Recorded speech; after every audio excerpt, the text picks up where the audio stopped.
But first, I want to talk about the Indigenous Voice to Parliament referendum. There's been a lot of talk about this from the government, but as to what the model will comprise, that's anyone's guess. Minister for Indigenous Australians, Linda Burney, last week on Insiders. The report, the Calma-Langton report, is absolutely fundamental, obviously, to what will be the final design of the voice. It's not the only report. So when you say that report from last year is absolutely fundamental, are your words, are we to take from that this is basically the model that you will go forward with? No, what you can take from that is that there is a working group that will inform the government on the final design, or at least what the government will take to the Parliament. So the report is absolutely fundamental to the final design of the model, but we can't assume it will be the final design of the model. I'm confused, and it only got worse from there. But will every bill before Parliament include a statement that says the voice was consulted or wasn't consulted? Those sorts of things need to be fully ventilated with the working party. What's your view? But my view is that issues that affect First Nations people, the logical thing is that the voice would be consulted about that. On the question of detail, you mentioned the working group and the engagement group that are doing their work. When will we see that finalised and the government present the sort of model that it would legislate? Let me be very clear about this. I am not going to get ahead, and the government will not get ahead of the working group. But will it be before I named some of those referendum? Extremely important and significant people involved in the working group. And this is where it became truly strange. Here's David Spears again asking about that detail. I just want to be clear though, will this be presented before the referendum or not? When people go into that ballot box to have their say on the referendum, they will be well informed and they will well understand the reason for the voice.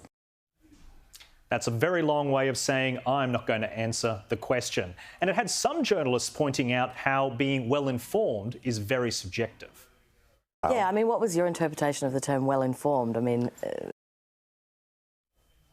But as for the ABC's Dan Birchier, there's a different story.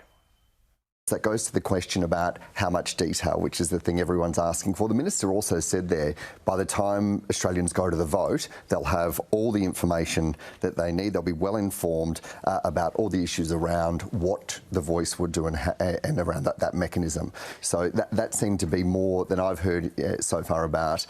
That seems to be the model, at least the principles, as you mentioned.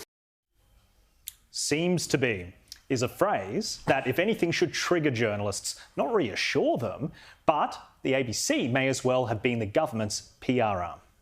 I'm very confident the voice will look much like our proposal, our detailed proposal in our final report. You know, you don't have to read the whole report, just, you know, the first 20-odd pages, and that'll give you a good gist of what's being proposed. So there is some detail out there, isn't there? It's not reasonable just to say there's a report there and not actually clarify fully which parts of it the government is committed to.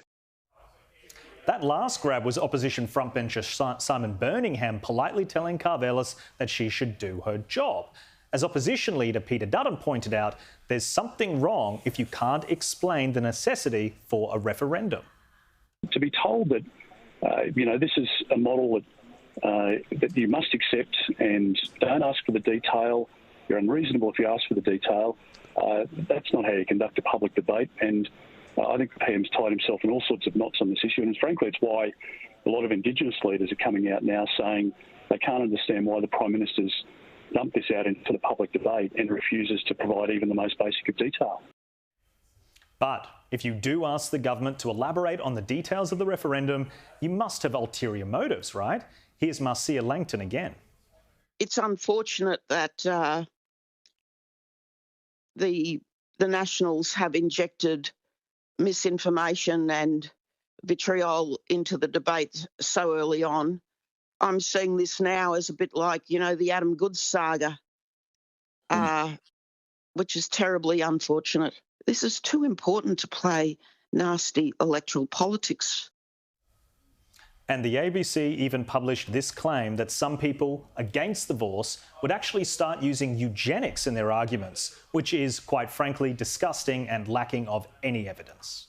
It would be terribly unfortunate for all Australians if the debate sinks into a nasty eugenicist 19th century style of debate about the superior race versus the inferior race. And I have to say I'm terribly disappointed that a Warlpiri person or a Celtic Warlpiri person has kicked this off. The ABC should apologise for publishing that content. It is an absurd allegation and starts this debate at the worst possible point where we have no good faith in each other's arguments. Well, let's bring in tonight's panel, and I'm pleased to say I'm joined in the studio by the Australian's media writer, Sophie Ellsworth, and Sky News contributor, Joe Hildebrand. Joe, why don't we start with you? Yep. Really keen to get your thoughts on this debate. I think it's an important debate we need to have. What do you make of some of the rhetoric we're already seeing? I think, well, the rhetoric is obviously ridiculous. I mean, what Marsha Langton said is outrageous. If she was referring to Jacinta Price, that is outrageous. Or if she's referring to whoever else, saying that they're a eugenicist is clearly deeply defamatory and not in line with anything I have seen in this debate. And I say that as someone who is a card-carrying, full-hearted supporter of The Voice. Comments like this are deeply unhelpful. Labelling anyone who opposes The Voice as racist are deeply unhelpful. And in fact, they aid the other side far more than they aid the campaign for The Voice, because it just makes people's suspicion about The Voice being a Trojan horse for all these other sort of, cultural norms, I suppose, the long march, if you like. It validates them. It says, oh, you have to accept this, and if you don't, you're a racist. That is a horribly divisive and counterproductive argument to put. What you can say is that clearly what we are doing now is not working. Clearly, the current approach is not working. We get a Closing the Gap report every year with the apology, and the apology does not appear to have made a great deal of difference, although I support that too. And what we have been doing in the decades since doesn't appear to have made a great deal of difference. So we have to do something. And if people say, well, not The Voice, not getting grassroots people to actually say this is working, this policy isn't working, this is what's happening on the ground, if that's not the solution, well, what is? Come up with something better. And again, seeing my dear friend Linda Burney tie herself in knots was a bit disconcerting as well, because you don't have to say what the model is. You don't have to say even what the proposition that people are going to be voting on is, because there isn't one yet. And there's no shame in that. The whole point is that we are consulting with the community, that it is actually going to the people, gauging what people will support, gauging how much support there is for it already and what people want to see, and that includes Indigenous and non-Indigenous people, and that will obviously inform the form of wording that goes into the Constitution, and then that will in turn inform how the Parliament actually frames The Voice. Now, how that is so difficult to get across from professional communicators and professional politicians when I've just done it here and now, I, for the life of me, do not know. Sophie, he raises a really good point. It hurts the other side of your argument when it's essentially straw manning it. It's to take the worst possible representation of any argument against it and deriding it to the point of eugenics. They're not doing themselves any favours, are they? They're actually doing it harm by saying anyone who opposes it is a racist person. That is a shocking thing to say. It's very hard to fight. If someone tars you with the racism brush, it's very hard to fight that. Now, when these interviews are done on the ABC, we had those comments, this is like the Adam Goodes saga. Why aren't the journalists pulling up these various people talking about this and saying, how is it like the Adam Goodes saga? Because I think that's an outrageous claim in itself. So just playing this whole racism card, I think, is doing the pro-Voice side immense harm.